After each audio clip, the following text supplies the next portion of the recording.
de esta carta, de toda la carta, es algo que Dios trae junto con la salvación para todo creyente.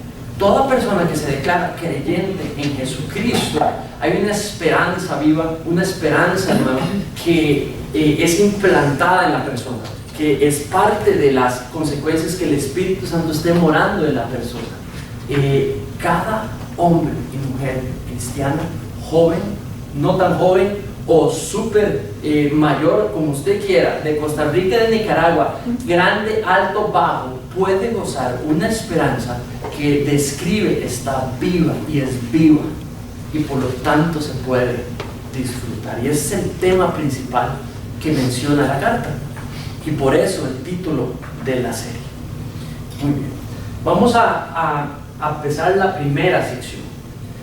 Estos primeros 2 versículos, no voy a ir normalmente por secciones muy pequeñas, voy a avanzar en secciones mucho más grandes, pero hoy, porque voy a introducir la carta, voy a dejarme la parte en donde él saluda a las personas a las cuales está hablando. Estos 2 versículos es lo que se llama en una carta la salutación, es el saludo a las personas, y allí en esos tiempos la manera de escribir a las personas les lanzaban el tema principal, les lanzaban lo principal de la carta en el saludo. Entonces estos 2 versículos a veces se pasan, las primeras partes de las cartas se pasan sumamente rápido porque dicen información que tal vez nosotros no podemos reconocer como importante, pero en una carta allí está pistas de cosas muy importantes para poder entender la carta, y por eso me tomo el ratito para los 2 versículos. Entonces voy a leer. Dice: Pedro, apóstol de Jesucristo, a los expatriados de la dispersión en el Ponto, Galacia, Capadocia, Asia y Bitinia, elegidos según la presencia de Dios Padre en santificación del Espíritu, para poder y ser rociados con la sangre de Jesucristo. Gracia y paz les sean multiplicadas. Ya que son solamente 2 versículos, lo voy a leer en otra versión internacional. Pedro, apóstol de Jesucristo, a los elegidos extranjeros dispersos por el Ponto, Galacia, Capadocia, Asia y Bitinia, según la previsión de Dios el Padre, mediante la obra santificadora del Espíritu de Dios, para obedecer a Jesucristo y ser redimidos por su sangre. ¿Sí? Muy bien, vamos a poner este ratito en manos del Señor y empezamos con lo que nos quiere enseñar en esta mañana. Padre, que tú puedas hoy dirigirnos en este ratito, creciendo en tu palabra, que seas tú el que medie, Padre, para poder edificar, Señor, nuestros corazones un poquito más. Padre, que hoy nuestra percepción de tu Hijo Jesucristo crezca, que el Cristo en el que hemos creído pase de ser un Cristo a un Cristo más grande, que nuestra fe sea reafirmada y podamos crecer, Señor, en esta apreciación de tu amor por cada uno de nosotros, un amor que es por gracia. Y te pido, Señor, que producto de escudriñar estos versículos y otros que vamos a estudiar, Señor, nuestro corazón pueda ser exhortado, pueda ser animado, pueda ser edificado, para que salgamos por esa puerta, Señor, al final de nuestro servicio, listos y prestos, Señor, a ser usados por ti y a conocerte en medio de la semana, en cada año. Que esto sea para tu gloria, Señor. En el nombre de tu Hijo Jesús pedimos esto. Amén. Muy bien. Entonces, Pedro, de lo que está hablando es de que somos del Señor, somos suyos, que el Padre nos ha hecho suyos. Esta sección, lo principal allí es que Dios, todo lo que ha hecho desde la fundación, antes de la fundación del mundo, lo que ha hecho, lo ha hecho para hacernos suyos, para volvernos, para poder entrar en esa realidad. El que pasemos de ser hijo de Henry, hijo de Ilse, a ser hijo de Dios, el creador de todo. Mis papás se llaman Henry e Ilse. Para que tú, hijo o hija, pases a ser pertenencia, posesión preciada en las manos de un Padre amoroso que lo creó todo, incluyéndote a ti. Y eso es lo que primariamente los dos versículos demuestran que Pedro les quiere decir a esos hombres y mujeres que vivían en esta comunidad cristiana. Ahora, eso en el marco, fuimos hechos suyos en el marco de que podemos disfrutar una esperanza nueva, que es el tema de toda la carta. Entonces, voy a ilustrarles el tema de estos dos versículos. Hay un esposo y una esposa que desean de todo corazón tener un hijo y una hija, pero en la soberanía de Dios no lo pueden hacer. Han intentado concebir y esa no es la voluntad de Dios para ellos. Pero el deseo de tener, para amar, para dirigir durante la vida a una criaturita es algo que está muy sentado en sus corazones. Y entonces el padre y la madre, el hombre y la mujer escuchan sobre un lugar en una tierra muy lejana, en un país completamente lejano de ellos, donde alguien conocido, esto lo estoy haciendo de manera sin nombres y apellidos, pero es una historia real. Y cuenta mi amigo, que es el hombre, el esposo en la pareja, que se desplazan hasta ese país para poder optar por la posibilidad de tener un hijo, una hija por adopción. Entonces, otra costarricense, ella dirigía un ministerio en esos momentos, en ese otro país, que era un orfanato. Y allí él les comunicó de que había posibilidades de poder trasladarse y adoptar a una niña o un niño. Entonces prepararon sus corazones, dispusieron sus vidas y decidieron invertir, ahorrar y viajar allá. Ahora les dijeron, si vienen a adoptar, tienen que quedarse una sección de tiempo específico. No es simplemente, me fui, es insertarse en el orfanato. Esta amiga tiene su procedimiento para que ellos puedan relacionarse con los niños y entrar en un proceso para poder escoger el niño y la niña en caso de que quieran adoptar. Entonces mi amigo contaba que entrando al orfanato podían ver el montón de niños en un lugar muy caliente, en un lugar muy rural, y vieron muchísimos niños alrededor jugando súper felices, y ellos muy nerviosos, muy inseguros de saber cómo escoger, cómo va a suceder, cómo es que podremos saber cuál es el niño o la niña que vamos a hacer parte de nuestra familia.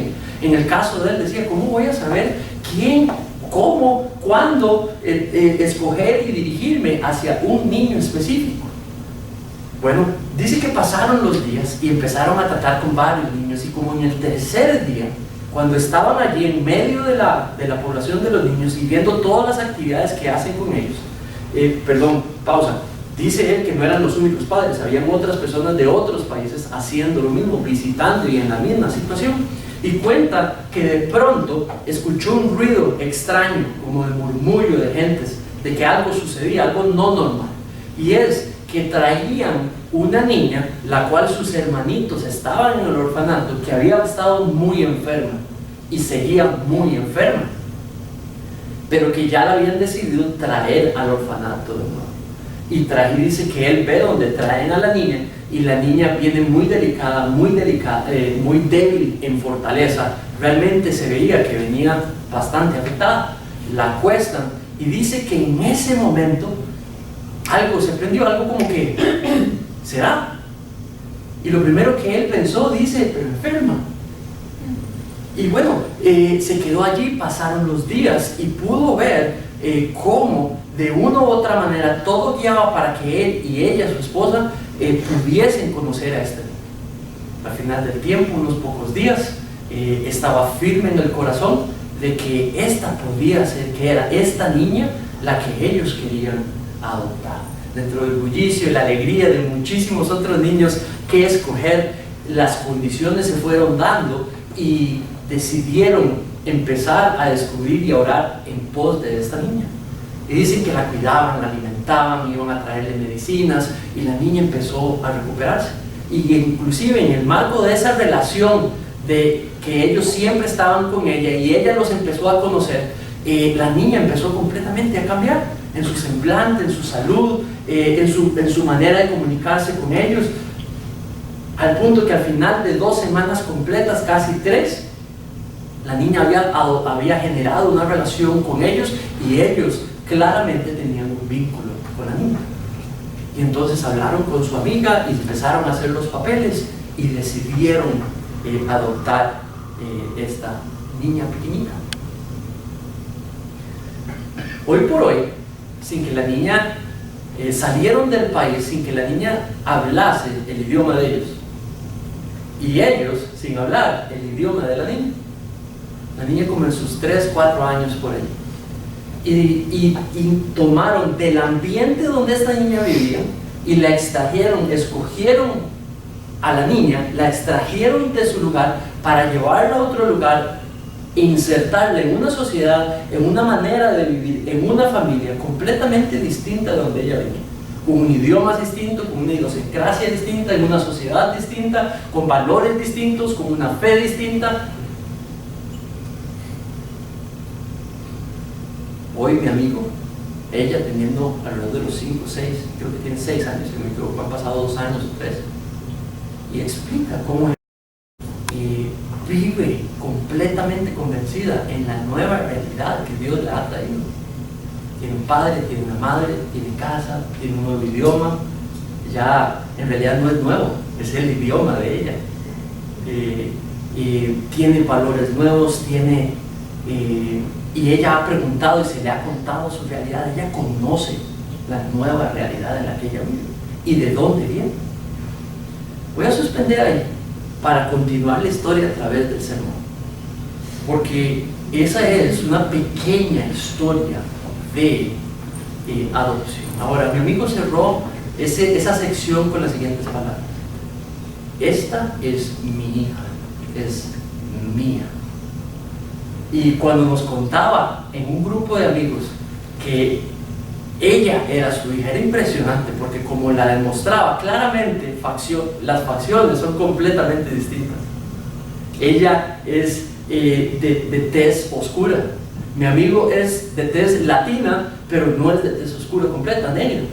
Y claramente físicamente no tienen un vínculo biológico, pero cuando usted los ve tratarse el uno al otro, ella clama de que este es mi padre y él clama, esta es mi hija. Es precioso ver a ella, ver la pertenencia, disfrutar la pertenencia que ella tiene sobre mi amigo. Aunque ella se siente parte de mi amigo, no hay diferencia entre ella y otro niño con su padre biológico. Su padre es suyo, su padre la clama a ella suya, y en esa relación. Bueno, este pasaje habla de una palabra que a veces ha sido muy conflictiva. Habla de la palabra elección, y eso es una palabra que no es conflictiva porque la Biblia la presente como conflictiva. Es conflictiva porque usted y yo, o nosotros de alguna manera queremos y la volvemos conflictiva cuando no tiene nada conflictivo. Entonces, allí en el versículo, de lo que habla estos 2 versículos, es que Pedro le está diciendo a esta gente de que él, el Padre, los ha hecho a ellos suyos, pertenencia preciosa, al lado de la idea de que son hombres y mujeres que han sido adoptados por adopción, hijos e hijas suyas. Ahora, dicho un poco sobre el que está hablando, Pedro. Ahora, aquí dice Pedro, apóstol de Jesucristo, en el primer versículo. Entonces, ¿qué sabemos quién es Pedro? Bueno, posiblemente, creo que toda la evidencia que tenemos es de Pedro, el apóstol, Simón, el que era pescador, el que fue llamado directamente por nuestro Señor Jesucristo y le dijo, sígueme. Otra persona, el parte de los 12, el líder entre los 12 apóstoles, aquel que al final, al puro final, junto con todos los apóstoles, el Señor Jesucristo les dijo, vayan y hagan discípulos de todas las naciones. Ahí está Pedro, el que nuestro Señor Jesucristo le preguntó, ¿me amas? Pedro, ¿tú me amas? Y él respondió, claro, Señor. Y volvió y le preguntó, Pedro, ¿en verdad me amas? Y volvió a ver para todos lados y sí, ya te lo dije, sí, Señor, yo te amo. No, Pedro, ¿me amas? 3 veces. Y después le dijo, apacienta mis ovejas, cuida mi rebaño.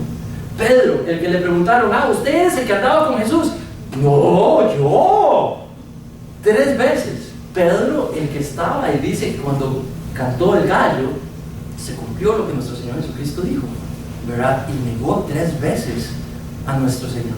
Pedro, el que nuestro Señor Jesucristo le iba a limpiar los pies, le iba a lavar los pies, y le dijo, Señor, ¿cómo tú limpiándome los pies?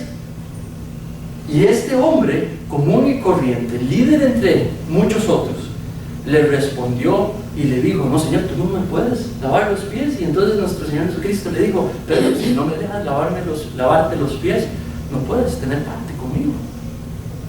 Ese Pedro que le respondió, entonces, Señor, lávame completamente, todo el cuerpo completo. Ese es el Pedro, aunque algunos han tratado de colocar otras posibilidades, Pablo, que no puede ser Pedro por esto o esta razón. Creo que la carta no hay ninguna justificación para no pensar que es el Pedro que conocemos en Hechos de los Apóstoles, que conocemos en los Evangelios y que estamos completamente edificados como alguien que era uno de los líderes, de los primeros líderes de la iglesia. Pedro el apóstol. Muy bien. Ahora, ¿a quiénes?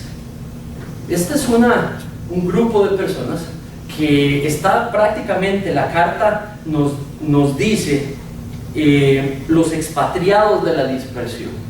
Y allí durante la carta vamos a ir aprendiendo sobre esta comunidad cristiana. Pero quisiera nada más aclarar algo sobre Pedro antes de que se me olvide. Dice apóstol. Hoy está de moda esa palabra, ¿verdad? Y la palabra lo que significa es mensajero, alguien que ha sido enviado. Y hay 3 maneras de usar esa palabra en la Biblia. La usan para describir un mensajero, alguien que ha sido enviado por alguien y que va en la autoridad de ese alguien. El mensajero no habla por sí solo, él ha sido enviado. El que lo envió, él habla en autoridad del que lo envió. Y era una palabra común y corriente. La segunda manera es apóstol, una persona que ha sido enviada directamente por nuestro Señor Jesucristo, porque ha sido comisionado con algo. ¿Se acuerdan? En Mateo 28, 18 al 20, dice, vayan y hagan discípulos, y los comisionó, y ahí está Pedro. Entonces esa es una segunda interpretación de la palabra apóstol. La tercera, específicamente alguno de los 12 apóstoles. ¿Está bien? Alguno de los 12 apóstoles. Esas son las 3 usos en el Nuevo Testamento sobre apóstol. Ahora, lo que algunas personas están haciendo hoy es llamando a algunos pastores o algunos líderes apóstoles. O estas personas se están autodenominando apóstoles. Y lo que hacen es que utilizan este primer concepto, ha sido enviado. Se consideran enviados, comisionados por nuestro Señor Jesucristo, y entonces salen a hacer y se llaman y autodenominan apóstoles. En nuestra iglesia no creemos en que sea bíblico utilizar ese primer concepto general y aplicárnosla a nosotros hoy. Primero, porque no hay ninguna referencia que alguien que no fuera de los 12 apóstoles se autollamara apóstol. La única persona que se autodomina apóstol sin haber presenciado físicamente a nuestro Señor Jesucristo, ni haber sido nombrado uno de los 12 apóstoles, es Pablo. Pero también él experimenta a nuestro Señor Jesucristo de otra manera, ya habiendo ascendido, y sí tiene una experiencia que nadie más tiene. Entonces, en nuestra congregación no consideramos de que algún líder, por tener la prominencia en su ministerio y demás, sea llamado apóstol, y más bien considero de que trae a confusión y trae a descarriar personas hacia qué considerar es bíblico o no. Entonces, no me llamo apóstol, ¿verdad?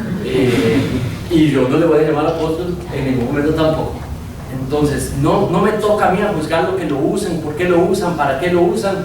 Simplemente aquí no creemos eso y creemos firmemente que no se debiese hacer. Especialmente porque algunos ahora están clamando de que pueden tener nueva revelación y nuevas partes de la Biblia, o que pueden interpretar mucho mejor que cualquier otra persona porque tienen este puesto, y entonces escúchenme a mí porque yo soy apóstol. ¿Verdad? Dios va a hablar a través de él. Y eso se vuelve un engaño, ese sí se vuelve ya un engaño superior y bastante. Entonces, apóstoles, no hay ninguna justificación bíblica para usar ese término hoy. Muy bien. Cuando dice de nuestro Señor Jesucristo, está hablando específicamente que es un mensajero de nuestro Señor Jesucristo, apuntado por nuestro Señor Jesucristo. Entonces, ahí sí tiene toda la autoridad de apóstol. ¿Cuándo fue escrita? ¿Se acuerdan de la ascensión de nuestro Señor Jesucristo? Unos 60 años después. No 80, no 150, unos 60 años después. Entonces, si Pedro escribió 60 años después, posiblemente ¿cuántos tenía?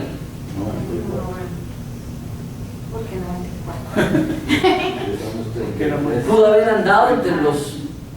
¿Verdad? Si sabemos de que murió antes de los 100, más o menos, y murió no en su decisión, pero fue asesinado, entonces si murió, no sé, 80, 90, 100, tuvo que haber tenido 60 años mínimo, ¿verdad? Perdón, entre la ascensión de nuestro Señor Jesucristo y su muerte, mínimo 60 años.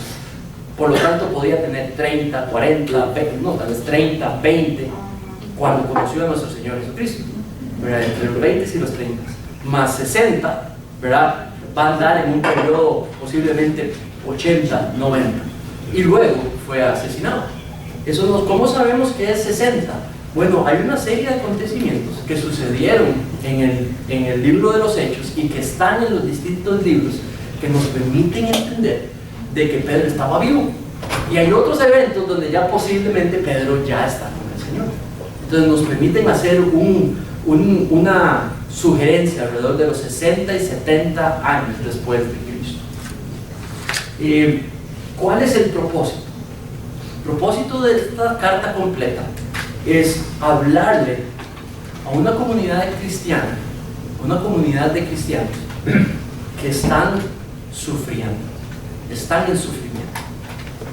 Y entonces él quiere exhortarles para hacerles ver que su sufrimiento tiene sentido y tiene propósito. Y lo que hace es ayudarles a sufrir bien. Ya que van a sufrir, entonces les ayuda a sufrir bien. Y la carta completa es una exhortación a cómo ver su sufrimiento, cómo administrar su sufrimiento y qué hacer durante su sufrimiento, ¿verdad? Y por ende es un propósito sumamente aplicable para nosotros. Porfa, levante la mano aquí el que es un experto en cómo sufrir. Okay. Por favor, levante la mano el que no sufre aquí, no sabe qué es eso. Por favor, levante la mano el que le encantaría saber cómo sufrir bien. ¿Verdad? Yo también. Muy bien. Entonces, eso en cuanto a Pedro. Una carta. Bueno, una carta es importante. No vayas a estudiar una carta o una epístola como un evangelio, como una poesía, como un salmo, como una narración, como un evangelio, porque son completamente distintos. ¿Verdad? No estudiamos una carta como estudiamos un evangelio. No estudiamos un evangelio como estudiamos un salmo, porque es poesía. No estudiamos una carta como estudiamos sabiduría, como por ejemplo Proverbios o Eclesiastes. La carta es una carta. ¿Cuándo se hace una carta? Bueno, hay un pensamiento específico. Les podríamos desgastarnos en tiempo, no puedo, pero les voy a decir algunas pistas. Ustedes y yo ya no usamos cartas. Ahora usamos ¿qué? Mensajes de texto, ¿verdad? Normalmente piensen en eso. En esos tiempos era la manera de comunicarse. Entonces, Pedro no comunica porque Dios le está diciendo, mira, allá donde están aquellas personas, les quiero decir esto. Entonces lo que está, mira, vieron lo que está pasando allí. Dios está viendo a aquella gente y está diciendo, así, sí, Pedro, venga, ponga ahí. No sucede así, sucede algo, una manera más normal, común y corriente. Lo que sucede es que a Pedro le llega información. A Pedro le llega información sobre la gente que está allá. Y entonces, él ordena la información y responde la información. Y escribe una carta que está dirigida específicamente a situaciones específicas para que puedan manejar lo que están pasando. ¿Tiene sentido? Entonces no es algo de que en algún trance Pedro se imaginó las cosas que están pasando allá. No, se las informaron. Entonces él bíblicamente responde, teológicamente, cómo manejar las situaciones que está pasando. ¿Por qué digo esto? Porque es un proceso más humano, que es inspirado y dirigido por el Espíritu Santo. Entonces, ¿cómo estudiar esta carta? Investiguemos cuáles son las situaciones que estaban pasando, que la carta me permita entender, y ahora sí, entendemos la teología que está tratando de enseñar. ¿Tiene sentido? Entonces, eso es lo que vamos a hacer con estos dos versículos. Tratemos de discernir qué es lo que está pasando en esas comunidades y qué es lo que les está comunicando para que puedan utilizar en sus propias situaciones. Muy bien.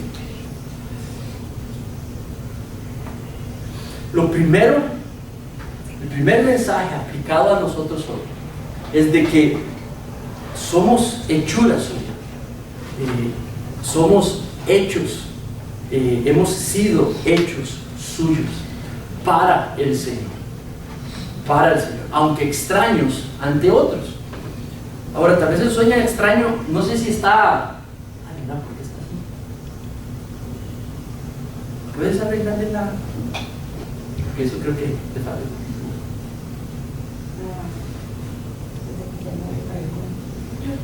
Yo decía, yo con anteojos y a la par de esto y no veo bien, sí, bárbaro. Muy bien. ¿Se ve, Igor? Sí. Me hubieran dicho, muchachos, hablen, digan. Uno piensa que es que está fallando la lista. Seré yo, maestro. Muy bien. Entonces, hechos suyos, pero extraños ante otros. Vean lo que dice. Les dice específicamente: a los expatriados de la dispersión en el Ponto, Galacia, Capadocia, Asia y Bitinia, elegidos. Se me entonces esto con el y veo mal. Y ustedes seguro me ven así como, pobrecito, no, los anteojos están todos torcidos. Muy bien. Hay tres palabras allí que son traducidas en esa frase, y en sus distintas versiones a veces las van a colocar primeras que otras. Quiero nada más llamar la atención tres palabras: expatriados, dispersados, elegidos. Esas tres. Esos son tres sustantivos. Y ese es una decisión de Pedro de cómo llamarles a estas personas. Les pudo haber dicho mis amigos, les pudo haber dicho a los santos, les pudo haber dicho mis hermanos. No, les dice a los expatriados, dispersados, elegidos. ¿Verdad? Y ese nombre es el nombre que él decide, sabiendo lo que están pasando, decide llamarles. Y los llama así para que esas personas piensen algo producto de que los está llamando así. Entonces, lo que quiero extraer es lo que significan esas tres palabras, para luego ver qué es la teología detrás. Aplicamos a nosotros mismos la teología que esté detrás. Entonces, la palabra expatriados literalmente es una persona que vive en un lugar que no es su patria. ¿Tiene sentido? Pero un expatriado, ¿cómo le llamamos también? Un extranjero. ¿Ok? Entonces, ¿qué es lo que pasa? No se los está diciendo literalmente, se los está diciendo metafóricamente. Estas personas que están en Bitinia, en Capadocia, en cada una de estas áreas, sí son de esos lugares. No son extranjeros, son de esa cultura, nacieron en esos lugares, y Pedro les dice expatriados, extranjeros, ¿verdad? Y les dice que están dispersos en estas áreas. Ahora la pregunta es, ¿por qué alguien le diría a uno, por ejemplo, yo costarricense que vivo en Costa Rica, y alguien me dijera, usted es como extranjero? ¿verdad? Y ahí hay un concepto detrás, metafóricamente, porque lo que les está diciendo es que ustedes, los que viven como extraños en su propia tierra, ¿entienden esa frase? Cuando uno vive como extraño en la tierra propia de uno, en la tierra que es propia de uno, en el país que es propio de uno, algo está pasando alrededor de ellos que no están siendo aceptados, que no están siendo honrados, que no están siendo apreciados, incluso están siendo rechazados, posiblemente ignorados, posiblemente separados, ridiculizados, los están ridiculizando, los están apartando. Y producto, ¿qué es lo que puede en estos nuevos creyentes, que posiblemente son gentiles, qué es lo que puede estar haciéndolos ser rechazados por otros? ¿Qué piensan? Son cristianos, su fe. Tienen una nueva fe, tienen nuevos valores, viven en una sociedad que tiene una fe y que tiene valores y tiene una cultura, y ellos ahora viven y esto empieza ¿a qué? A chocar. Y entonces la frase que él manda es: ustedes, los que viven como extraños en su propia tierra, ustedes, los que son parte de esa cultura, pero ya esa cultura no los acepta. ¿Saben? Estos cristianos se han identificado con Cristo, y al identificarse con Cristo, entonces se levanta una resistencia contra ellos, porque entonces los invitan al festival que todos los años hacían para ir a hacer aquellas cosas terribles, y ellos dicen que no, ya no, gracias, ya no quiero ir. ¿Pero por qué? Jesucristo. Ah, no, qué pandereta. O por ejemplo, en el trabajo, mienta. No, no puedo mentir. ¿Por qué? Jesucristo.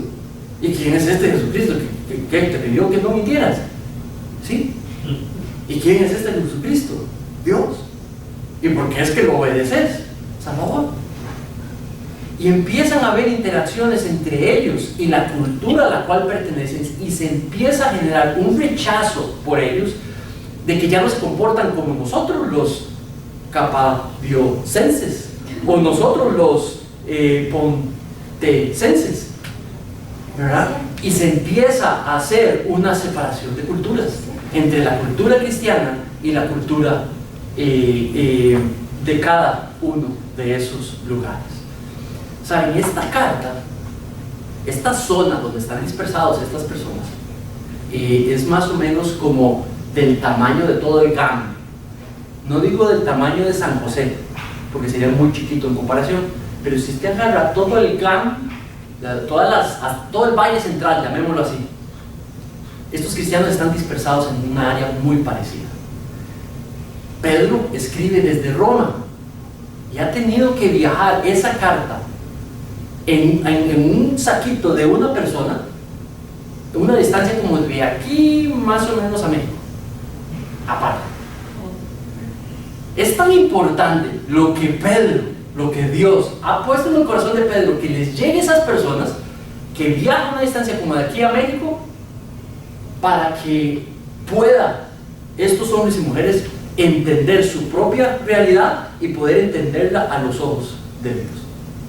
Ahora, entonces, expatriados, extranjeros, extraños en su propia tierra, rechazados, ahora están siendo resistidos. Me acuerdo en la U, cuando estaba en la U, yo estudié aquí en la UCR, y me acuerdo que cuando el grupo de amigos míos, habían un montón de cosas, el Señor me salvó cuando estaba ya ingresado a la U, y empezó a llevarme hacia madurando en ciertas cosas a través de la U. Entonces yo tenía un grupo de estudio y hablábamos de una manera, pensábamos de una manera, nos frecuentábamos en ciertos lugares, nos encantaban ciertos placeres que teníamos en común, éramos muy unidos. Pero yo empecé a aprender otra cultura, otros valores, con una fe distinta, al punto que la fe que parecía parecida, porque todos clamábamos creer en Jesucristo, mi fe empezaba a exigirme una obediencia específica, al punto que yo ya no podía hablar o reírme de las palabras que antes sí me reía, al punto que me empezaron a chocar las palabras que yo mismo decía. Era rarísimo, o sea, realmente me sentía raro. No, yo no quiero decir eso. Y cuando lo escuchaba, me dolía el oído. Lo que mami y papi también me habían dicho: no digas esas palabras, papito. Y yo, pero ahora me dolía decirlas y me dolía escucharlas. ¿Qué hacíamos para ir a descansar ¿verdad? Y relajarnos? Ya no era tan beneficioso para mí, ya no era tan atractivo para mí. Copiar en un examen para poder pasar en los foros, ayudarnos los unos a los otros, ya es algo que ya no podía hacer. Entonces, ¿qué pasó? ¡Ay, qué extremista! Está bien creer, pero tampoco llegar a ese extremo. Y lo peor es que sucedía algo que yo mismo no hacía, donde yo no me comportaba como ellos se veían como que yo los estaba juzgando. Pero yo no lo juzgaba, simplemente que yo determinaba: esto es negro y blanco, esto no lo puedo hacer más. Si ustedes van a ir ahí, yo no puedo ir. Si ustedes van a seguir hablando así, yo no puedo estar aquí. Si nos vamos a estar disfrutando y gozando y vacilando sobre estos temas y estas circunstancias, yo no puedo estar aquí. ¿Saben? Y lo primero que vino fue un rechazo. Empezaron a chismear sobre mí, empezaron a hablarle a la gente sobre mí, empezaron a no invitarme a cosas, a rechazarme sobre otras. Dejaron de invitarme a cosas que sabían no era problema invitarme, ni a esas empezaron a invitar. Y cuando me di cuenta, eso también sucedió en el trabajo. Empezó a suceder exactamente en el trabajo. Yo trabajaba de lunes a viernes, nada más. Y mis jefes sabían que yo iba a campamentos. En Unidos por Cristo iba a campamentos los fines de semana, cierto periodo. Entonces, ellos, ateos, empezaron a dar cuenta, les encantaba el carácter que yo mostraba, pero donde lo conectaron, que era con el cristianismo, en algún momento, me acuerdo el día que les dije que si podía salir a las 5 de la tarde para ir a campo, ¿verdad? Que si podía salir tipo 3 de la tarde para reunirme con todos. El campo de los campos siempre normalmente empezaban a las 3, 4 de la tarde. Y me acuerdo que se les abrieron así los ojotes: ¿y para dónde va? Y yo: no, es que tengo un campamento. ¿Qué, cristianos? Y yo: sí. ¿Y qué hacen en esos campamentos? Y les digo: ¿qué hacemos, verdad? Y entonces me acuerdo que cuando regresé, me pasaron una nota donde decía que ahora en adelante mi puesto incluía trabajar los sábados. Y mi puesto no incluía trabajar los sábados, porque yo estudiaba, necesitaba estudiar y esa era parte del arreglo, pero era impositivo, tenía que trabajar los sábados. ¿Saben? La fe cristiana, nuevos valores, nuevas costumbres, nuevas tradiciones, y esto nos separa de aquellos que originalmente eran de nuestra cultura. Esta gente les está pasando exactamente lo mismo. Pedro lo sabe, Pedro ha sido informado, y entonces él les escribe. Ahora vean lo que les escribe. Les dice: elegidos. Y esta es la palabra que quiero ampliar en esta mañana: elegidos. Vuelvo a correlación. Déjenme traer de nuevo la ilustración del inicio: la adopción. Cuando hablamos de la palabra adopción, esto está dentro de una doctrina que se llama la elección. La doctrina de la elección. Algunos no la creen, algunos no la siguen, algunos no les gusta. Algunos sí la seguimos porque es una palabra que está allí, es una doctrina que está allí y está en un montón de lugares. Elegidos es lo que Dios le dijo a su pueblo Israel: yo voy a ser un pueblo para mí, y este es mi pueblo que he escogido. Elección es escoger, es Dios eligiendo, escogiendo, ¿sí? Entonces, Pedro lo que hace es algo muy peligroso y hay que poner mucha atención porque no podemos cometer errores. Pedro está aplicando un término que en el Antiguo Testamento Dios se lo dijo a Israel: Dios los escogió, pueblo mío. Y les está diciendo a ellos: ustedes que están viviendo como extraños en su propia tierra y están siendo ridiculizados y están siendo resistidos porque ustedes resisten las normas de su propia cultura, no se amoldan al mundo, ustedes son elegidos de Dios. Lo que está diciendo es: ustedes son pueblo santo, pueblo escogido, apartado de Dios. Vivan esa situación sabiéndose que los están tratando como lo están tratando porque Dios los ha hecho su pueblo. ¿Me explico? Entonces aplica, no les está diciendo, pongan atención a esto que voy a decir, no les está diciendo que son una nueva Israel. No les está diciendo de que son la continuación, digamos, caput, Israel, pum, la iglesia, nuevo pueblo de Dios, ya ustedes no son el pueblo de Dios. No está diciendo eso. Lo que está diciendo es que así como Dios escogió su pueblo y Israel sigue siendo su pueblo, lo disciplinó, es cierto, porque sí se amoldó al mundo, porque no resistió la invitación del mundo a volverse como ellos. Fueron creados para ser extranjeros enfrente de toda la tierra, ser como peregrinos en la tierra, pero sí se volvieron completamente como las culturas que estaban alrededor. Entonces Dios ha generado, y esta es la terminología, un nuevo pueblo, y ahora lo abarcó a todos los gentiles. Ese era el plan desde la fundación del mundo. Empezó por un pueblo escogido, Israel, y la promesa para ese pueblo la abrió a otras generaciones y otras culturas como la tuya y la mía, si no somos de descendencia judía. Entonces no es un nuevo Israel, es simplemente el nuevo pueblo de Dios. Okay. Entonces, elegidos. Entonces, elegidos específicamente lo que tiene que ver es con esa palabra. Por eso uso esta palabra, hechos suyos. Al decir mi pueblo, está hablando de que somos suyos. Al decir míos, está diciendo que somos suyos.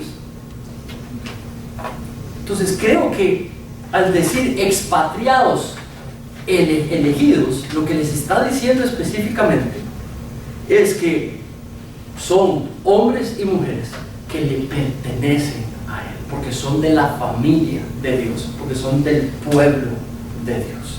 Y Pedro lo que está haciendo aquí es como lo que hizo mi papá conmigo hace mucho tiempo. Saben, nosotros somos de Coronado, toda la familia. Se llegó a Coronado como en los 40, 50. Y mi abuelo es un señor, bueno, ya no está con nosotros, pero éramos una familia de un pueblo, ¿verdad? Y a mí y a mis hermanos nos mandan aquí a Moravia a estudiar en un lugar que no es un pueblo, es la ciudad. Y había una diferencia muy marcada entre Coronado, Moravia, Guadalupe y por supuesto Escazú o las distintas personas que vinieron al colegio donde yo estudié. Y entonces Coronado era muy diferente a todos estos lugares. Todos los chicos, mis amiguitos, venían de ciudades, de barrios de ciudad. Ahora ya usted va a Coronado y no ve tanto el pueblo, lo ve como como parte de igual como estos sectores, pero en ese tiempo era pueblo. Y los de pueblo tenemos una cultura específica, hablamos de una manera específica, comemos ciertas cosas que no comen los de la ciudad, hacíamos ciertas cosas que simplemente no se hacían. A mí en la lonchera me mandaban zanahoria y pepino, y todos mis amiguitos volvían a ver la zanahoria y el pepino y decían: ¡ay, qué asco! ¿Verdad? Porque a mí me mandaban con vegetales, porque era la familia, era de campo. Y, por ejemplo, no iba a decir eso, por muchas diferencias. Entonces me acuerdo cuando empezaron a burlarse de las diferencias, ¿verdad? Es que usted es de allá, ¿verdad? Y empezaron a decir como niño, a tratarme de una manera distinta, porque yo no era de aquí, sino que era de allá. Entonces me acuerdo cuando llegué a casa y le conté a papi. Entonces papi me dijo: montes en el carro, vamos a ir a visitar a su abuelo, que era ahí lo más. Entonces nos montamos en el jeep destartalado de papi, porque papi era es administrador de empresas, y en ese tiempo lo que hizo fue utilizar las tierras de mi abuelo, hizo una gran lechería, un montón de plantaciones, y comíamos de la tierra y era ganadero. Entonces cuando fuimos allá, fuimos donde mi abuelo, y lo que hizo prácticamente fue mostrarme de dónde venía yo, de qué familia venía yo, y me recordó lo importante que éramos en el pueblo. Era una familia respetada, instaurada, que había ayudado al progreso por décadas del pueblo, donde era un hombre respetado, admirado, amado. Entonces lo que hizo fue, ante la burla de mi estatus en la escuela, lo que hizo fue llevarme a un lugar para hacerme ver que yo tengo un estatus en otro lugar, un buen estatus en otro lugar, para que cuando yo me viniera a este lugar donde se están burlando por mi estatus bajo, yo pueda recordar que pertenezco a otro lugar y mi estatus en ese lugar es altamente alto. ¿Tiene sentido? Es exactamente lo que Pedro hace con ellos. Les recuerda el estatus que tienen en el cielo, que no pertenecen a donde están, que son simplemente peregrinos, que son residentes temporales, que su ciudadanía no es de aquí, su ciudadanía es de allá. O sea, cuando usted se sienta que no pertenece porque decides resistir la cultura, el mundo, resistir los deseos que normalmente la sociedad nos invita a participar, nada más recuérdate lo que Pedro les está diciendo a ellos. Resiste, porque tu estatus y ciudadanía es del cielo, tú eres del Padre. En Cristo somos del Padre para practicar la cultura de la familia de Dios. ¿Tiene sentido? Muy bien. Vean Hebreos. Voy a pedirle, ¿puedes leer esto por favor? Conforme a la fe, murieron todos estos sin haber recibido lo prometido, sino mirándolo de lejos y creyéndolo y saludándolo y confesando que eran extranjeros y peregrinos sobre la tierra. ¿Verdad? Nosotros como cristianos no somos llamados a practicar una nueva cultura, una nueva fe, y con esta nueva fe, nuevos valores. Y eso nos va a distanciar de otros, nos va a separar, nos va a hacer lucir extraños frente a otros. Va a haber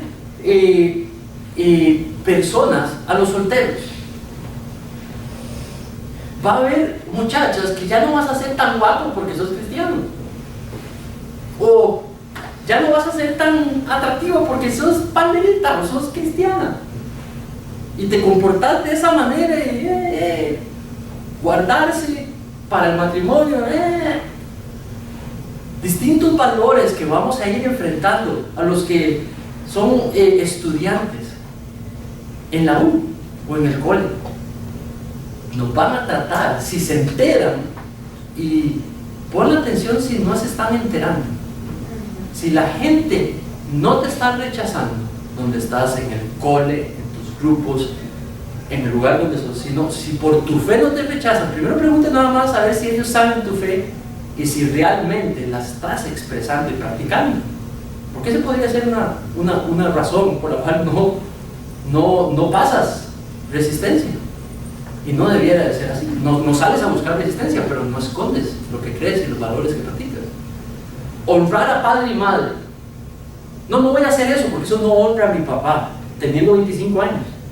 Sí, eso es lo que dice la palabra de Dios. Si vivo con él, tengo que honrar a mi padre y a mi madre en mi manera de vivir mi juventud. Eso empieza a separar. ¿Por qué? Porque esa es parte de la realidad, que vivamos como extranjeros y peregrinos.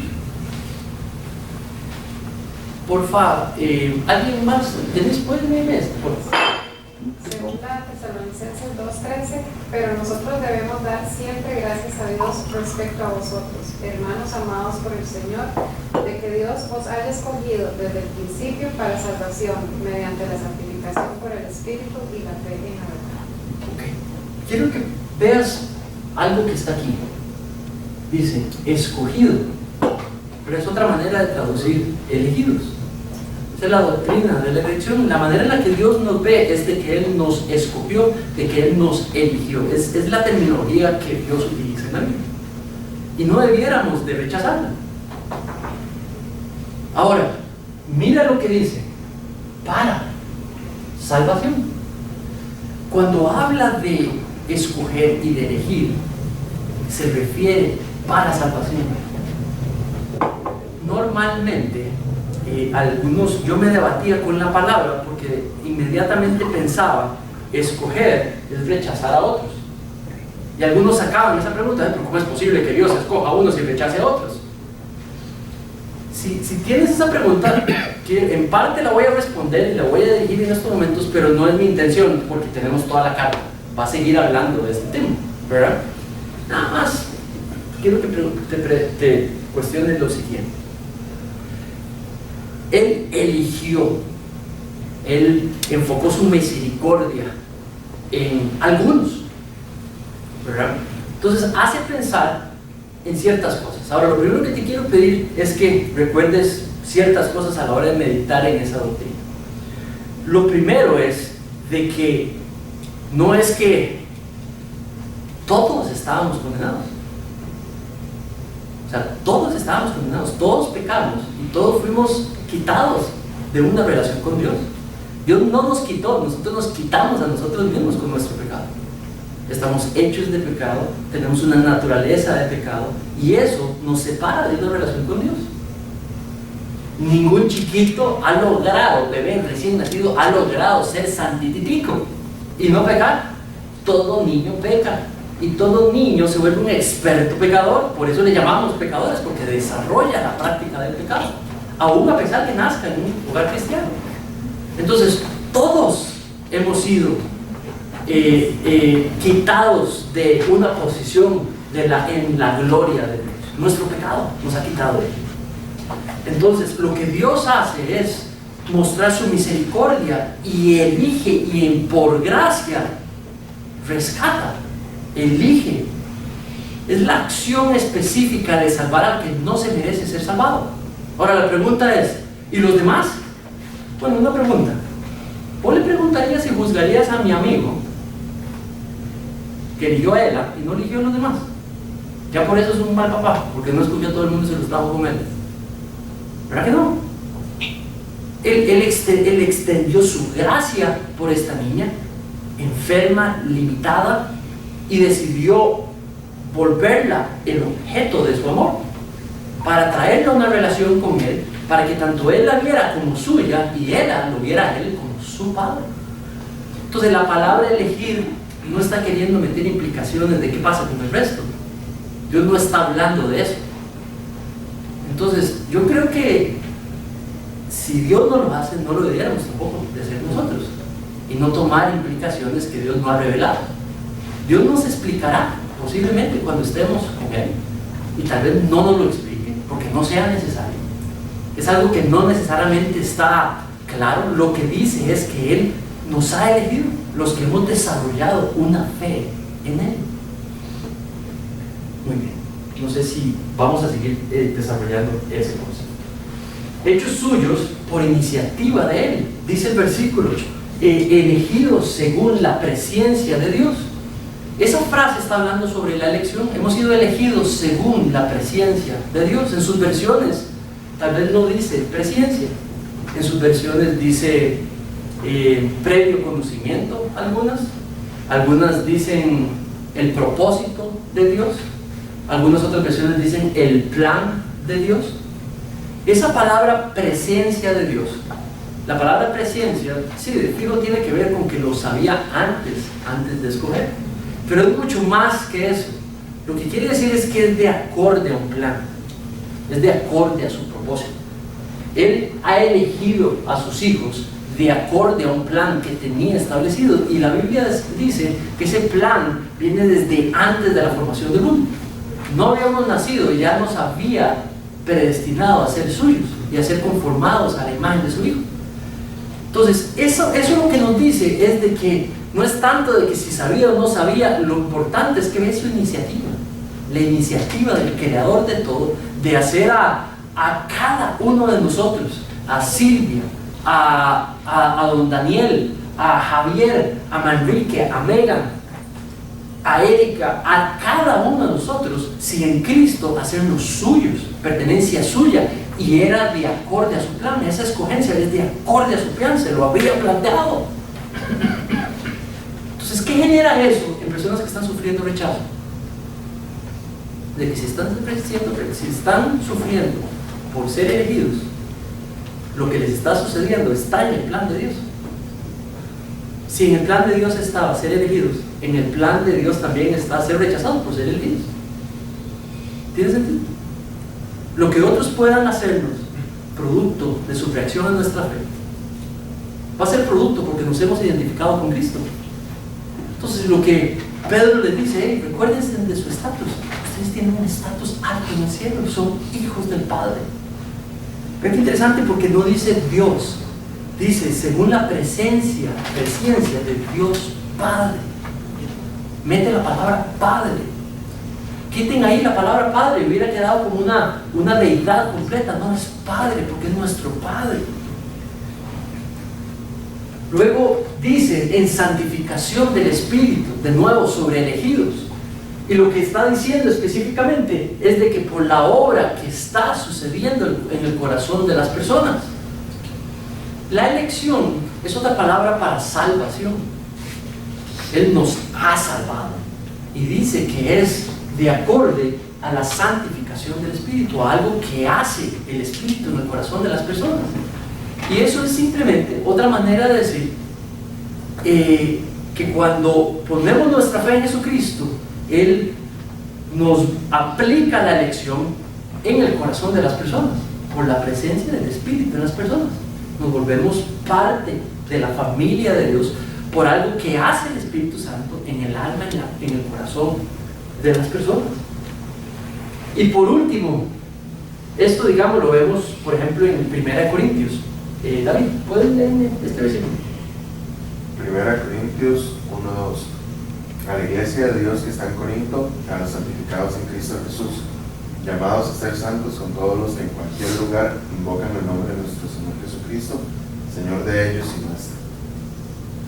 Entonces mira lo que dice aquí: a los santificados en Cristo, llamados a ser santos con todos los que en cualquier lugar invocan el nombre de nuestro Señor Jesucristo. Pero lo que quiero enfocarme aquí es santificados en Cristo. Al poner nuestra fe en quién fue y qué hizo, en quién fue enviado a ser y qué hizo en mi vida, murió por mis pecados, cuando fue enviado por Dios para pagar en Él mismo nuestra culpa, el castigo de nuestros pecados. Y dice que resucitó al tercer día para que por medio de nuestra fe en ese acto podamos nacer a una vida nueva. Entonces dice de que somos santificados en Cristo, ¿verdad? Y es la teología detrás, ¿verdad? Es la obra del Espíritu Santo la que aplica la elección en nuestras vidas, que nos volvamos parte del pueblo escogido de Dios. Por último, el último versículo dice: para obedecer y ser rociados con la sangre de Cristo. Piensen en esa frase, para. Entonces ha dicho, hechos suyos, porque era el plan de Dios, hechos suyos por medio de, en el momento que hizo la obra en el corazón de las personas, hechos suyos con el propósito de manera que resulten en obediencia a Dios. Ahora, la obediencia no se está refiriendo a la obediencia de obedecer la Biblia cuando la estudiamos y encontramos mandamientos, obedecemos en el proceso de santificación. No, está hablando de la salvación, el momento de la salvación. ¿Qué se obedeció en el momento de la salvación? Piensen. ¿Cuál voluntad de Dios? Aceptar a Cristo. Aceptar a Cristo. Exactamente. Es lo que llamamos la aceptación, de que es la obediencia a la información que presenta el Evangelio.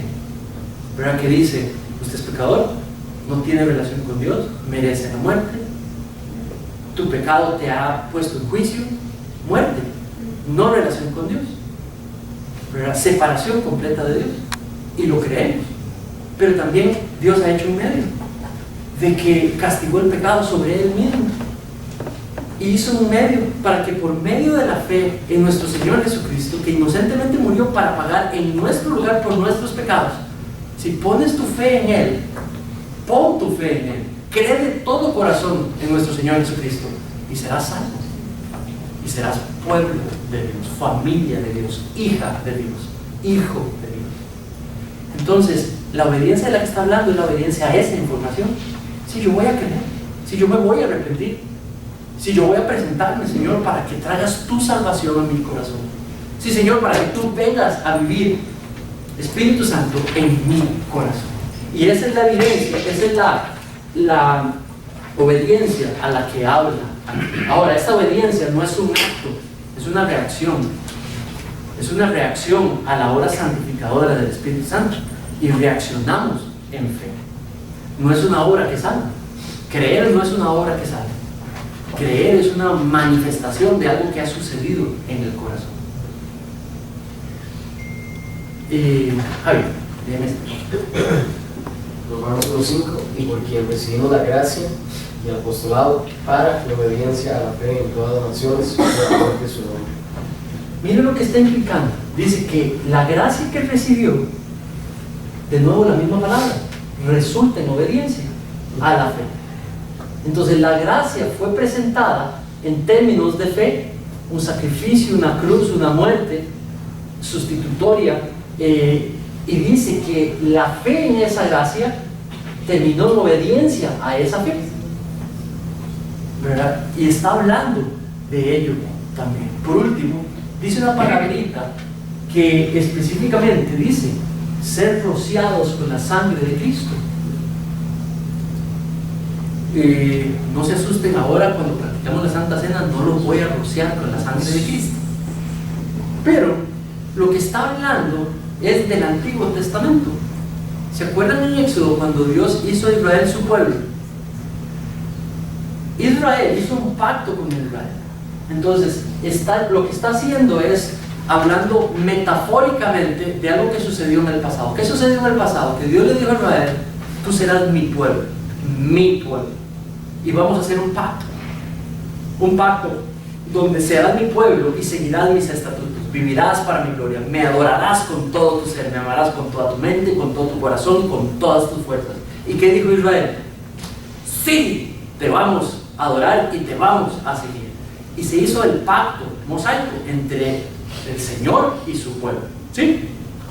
Y entonces lo que hicieron en Éxodo 34 explica que hicieron un sacrificio, sangre, y que entonces la sangre, Israel dijo: me comprometo, acepto el pacto, y rociaron sangre sobre el altar, y le volvieron a hacer un segundo compromiso de lealtad y de obediencia, y volvieron a decir: te vamos a obedecer, y rociaron la sangre sobre las personas, sobre cada uno de los israelitas.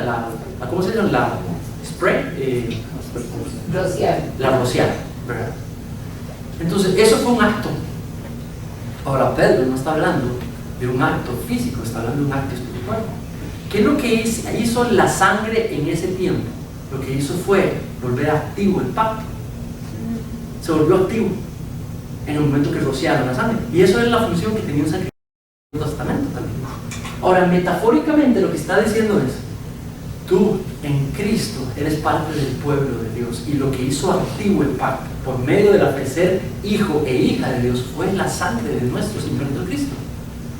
Entonces, la sangre de Cristo, los elementos que vamos a celebrar en la Santa Cena, el cuerpo y el cuerpo y la sangre, y siendo representados en el vinito de uva, en el juguito, no se preocupen, en el juguito de uva, no se ponga feliz, en el juguito de uva y el pan, son las representaciones de su sangre y de su carne. Esos dos elementos que vamos a practicar ahora son los elementos que volvieron activos el pacto, que fuéramos hechos pueblos, hijo e hija de Dios. Mis hermanos, cuando tomemos los elementos, quiero que recuerdes que hemos sido hechos suyos por Él. Fue su iniciativa. Hemos sido hechos suyos y suyas para Él, para sus propósitos, para su gloria. La elección es un término de lo que habla de la iniciativa amorosa de Dios de volvernos su preciosa pertenencia. para que en esa realidad podamos gozar las bellezas de la bendición de tener una relación de hijo-padre, hija-padre con nuestro Señor. Muy bien, vamos a orar. Padre.